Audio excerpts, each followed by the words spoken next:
So how many of you look at this equation right here and you're like, nope, like I don't want to do it.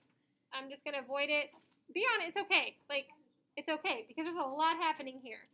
We have 3/4 x plus 1/2 equals 5/6 minus 1. That's a ton going on there, right? So usually when we see something like this, we do this. Nope. And you're like, I'll just get it wrong. I'm cool. I don't want to worry about it, right? Right? Have you ever had anybody actually do that? I actually had a student a couple years ago. He was my cadet teacher last year, so I guess it was 5 years ago. He was my student. And he hated doing fractions and so he wrote out on his paper once, I'll accept half credit for effort. Like he said to me, I'll accept half credit for effort. Yep. No, you cannot. I didn't give him any credit. I was like, I almost gave you some credit because that made me laugh, but no. So we're going to come up with a way to get rid of the fractions before we start solving so we no longer have to say nope, right? So our second step here is, tell me what a least common denominator is.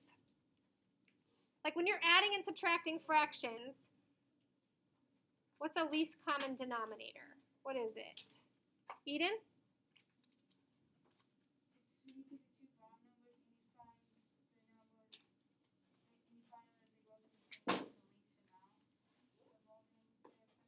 Yeah, very, very, very close. So when we look at these denominators, 4, 2, and 6, we are looking for the smallest value, hence the word least. All denominators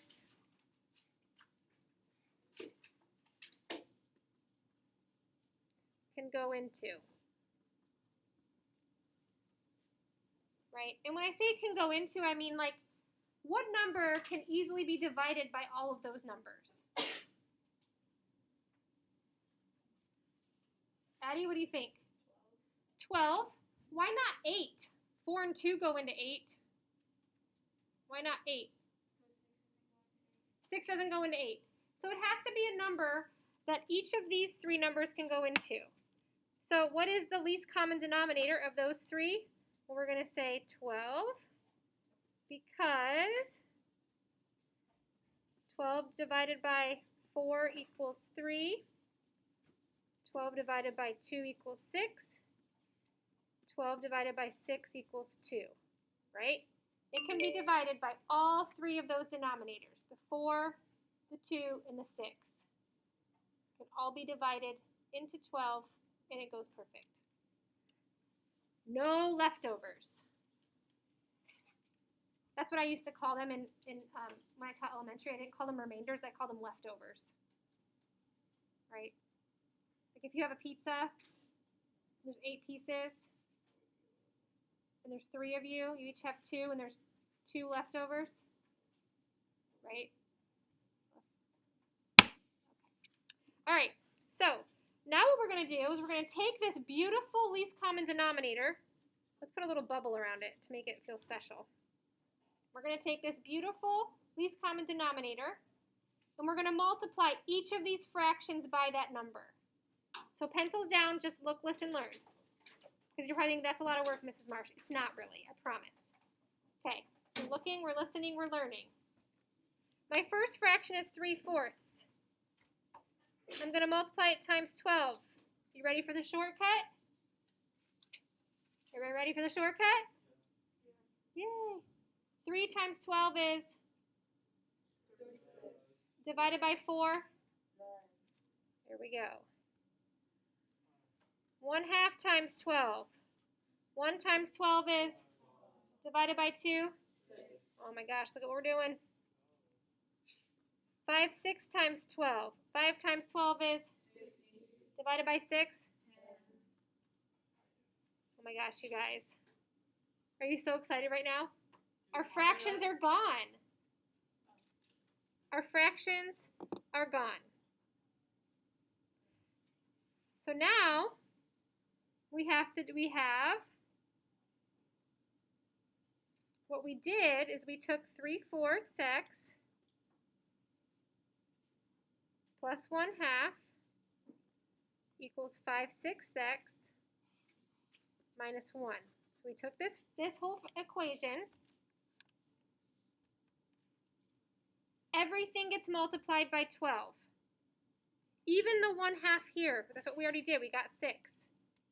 But what we can't forget, most importantly, is this number right here also needs to be multiplied by the 12. So everything gets multiplied by 12. We're going to distribute it to all those values.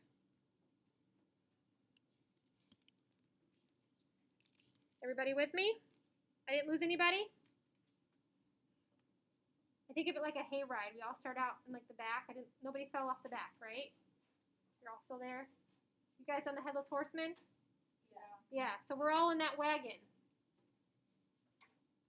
Still with me, KK? Yeah. Are you still with me? He's been to Headless Horseman, of course. Okay, so what's 12 times 3/4? 9, so now I have 9x. What's 12 times 1/2? What's 5/6 times 12? And what's -1 times 12? -12. What? The fractions are gone? Yes, PK. It was my least common denominator. Right? I had to find a number that they could all easily be divided by so that I would guarantee myself these beautiful whole numbers. And now I can solve, and I don't have to worry about any of this fractioning nonsense. Come on, you're kind of excited. Who's seen this before? Be honest. All right, so a couple people have used it before. Fantastic. All right, solve this equation. It's super easy. No more fractions. They're gone. We're going to keep practicing. Don't worry. This isn't the last of this. Solve it.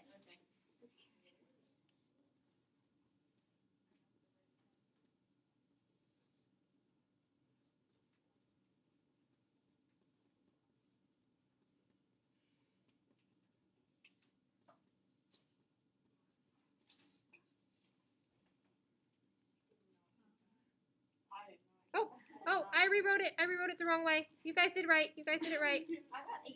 18 is correct. I don't know why I rewrote this as a negative or as a positive. Add 12, add 12.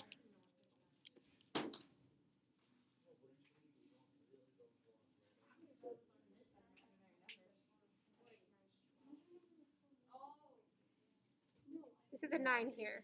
Woo.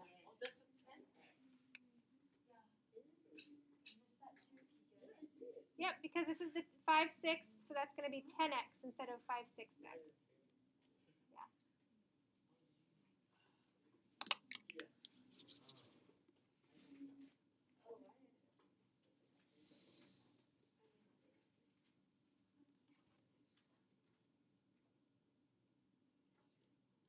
Yes, Addie. When we do equations, should we always try and get rid of the variables first? Well, like on one side first, or does it matter? Doesn't matter. That's just what I do first, but it doesn't, again, my strategy does not have to be identical to yours. I will still encourage you to keep positive coefficients with your variables, but again, you're still going to get the same answer. Or at least you'll be able to tell me I got the wrong answer so I can get your same answer. Yes?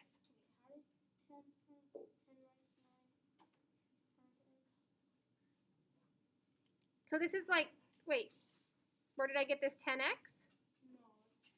So I subtracted 9x from here, so 10 minus 9 is just 1. So I just didn't write the 1. It's there. Yes? Will the little imaginary number symbol like appear on a calculator? No. Not unless you have a graphing one, I don't think. I've never tried. That's a good question. Okay, let's move on to the next page. We're going to skip number 6. I think we can all agree the second one was easier because we didn't have fractions, and also I didn't make you solve it the first way with fractions. So we're going to skip this.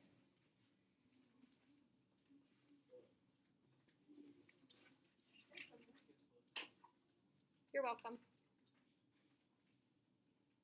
Now we've got decimals, which is another form of a fraction, right? But decimals are way easier to get rid of. You don't even have to come up with a common denominator. We're going to say nope to this, because I know you would in your mind. Nope.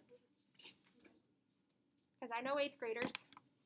This was actually easier than fraction. And how do we get rid of decimals? This is like the only thing that we have in our number system that we use to measure things that makes sense. Yes? Not quite. Nope, we're not going to do any subtracting quite yet. What can we do to shift decimals? Maybe I should say that. Shift decimals. How do we shift them? Ava? Multiply by a multiple of 10, which in this case is going to be 100 because we have 2 decimal places for each of these values. Even though this only has 1, we're still going to multiply it by 2 so they all match up. So what could you have multiplied each term by in order to eliminate all decimals? A multiple of 10.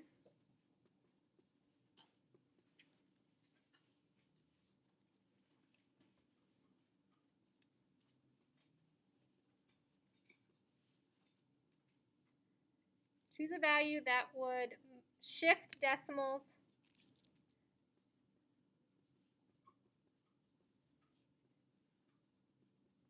And I'm going to say to the end. You guys like that I use air quotes in math? To the end. Air quotes. Grace likes it, I can tell.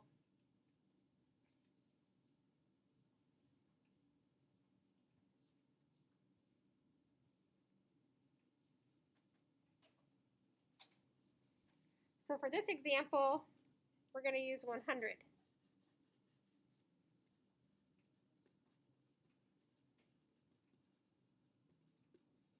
Because that will require each of these decimal places to shift 2. So we have 1.5x plus 2.55 equals 0.75x minus 1.95. Whew.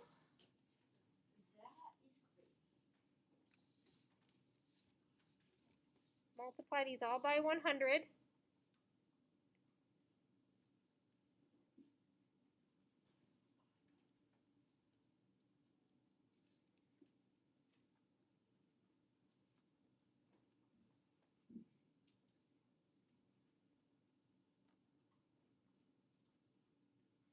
Why didn't we learn about this when we were starting to learn about like fractions and algebra and stuff? I'm sorry? Why didn't we learn about this when we were first learning like algebra and stuff? Well, this is the first time you've had algebra.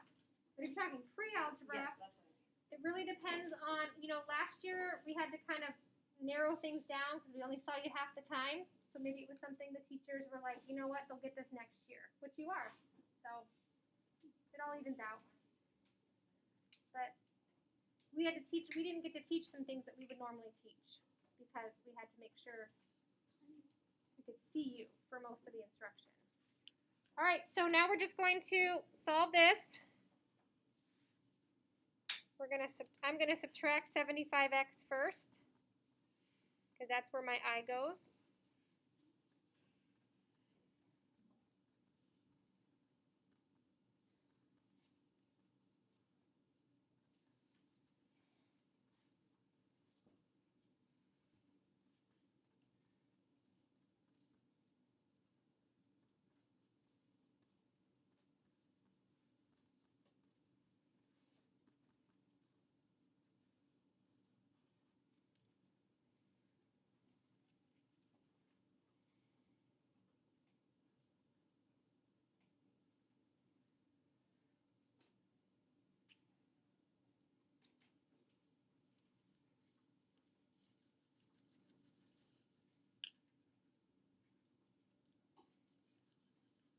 I keep having to look back behind me because I don't know what the schedule is. So I keep having to peek back and make sure I'm not cutting it too close. All right, do we all get -6? Yeah, so much easier than doing all this nonsense with decimals, correct? Awesome. Okay, now. Is that like still after, or should you like make it -06 or something? If you wanted to put a 0 in there, you could, but it's still just going to be worth -6. That's still going to be the value. What was it like on a test? Like instead of this is like the equation, and then we do this and we just put -6. Would we still be right, or would we just put No, it would still be. It's still going to be a negative. If I did this even with all the decimals, I would still just get -6. You're still going to get the same answer. We're just eliminating some of the potential for confusion because decimals are yucky. Okay, number 10 is its own special situation. It's kind of like the one we did on the front, but it's a little different. What do you notice about number 10? What does it have that our equation on the first page did not have? What does it have? Hayden?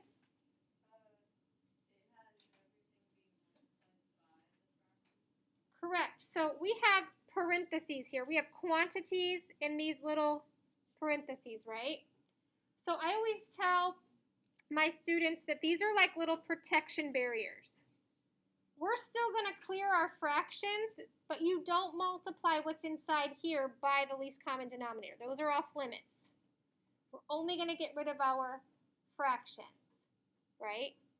So what is my least common denominator for this equation? Eden? 12. Still 12, right?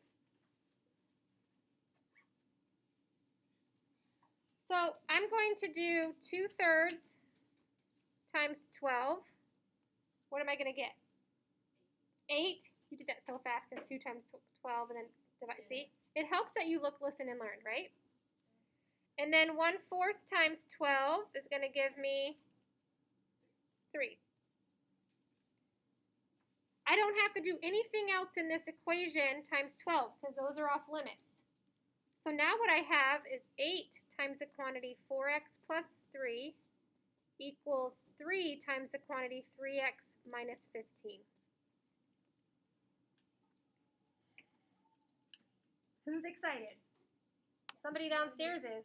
Somebody was just cheering for us. Did you hear them? They're real excited.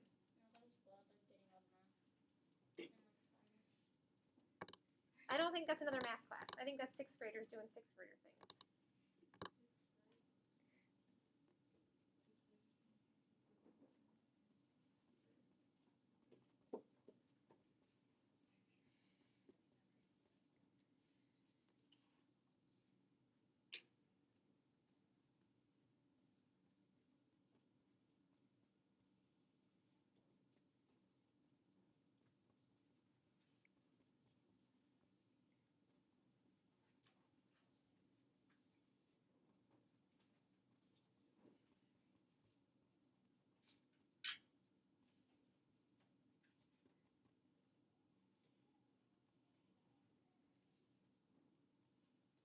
Coming around to check over your shoulders. Go ahead and solve it.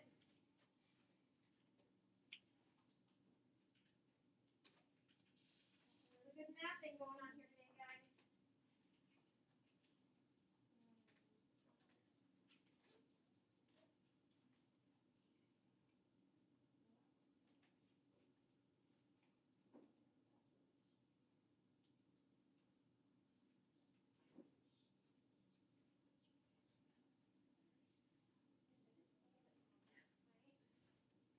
Scrunch down there at the end. How are we doing over here, fellas? Good. You know how I do like the head of horseman? And how I do with head of horseman? How? Oh, because my brother worked there. It's like this hayride thing, contrary to how horse comes scares little kids. What? He's supposed to scare them. We always go when it's still light out because my kids are little. But Yeah, but it's pretty cool. yeah, we've never done it when it's dark. Go into the maze and it's really nice. We've done the maze, not in the dark though. I actually, you guys want to see? Here, hold on. Does anybody have questions about this? No. Really quick underneath here, let's put values in parentheses.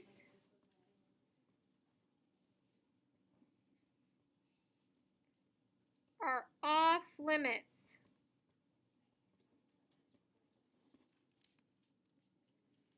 Off limits. touch them. Anything outside parentheses is fair game. Inside the parentheses, off limits.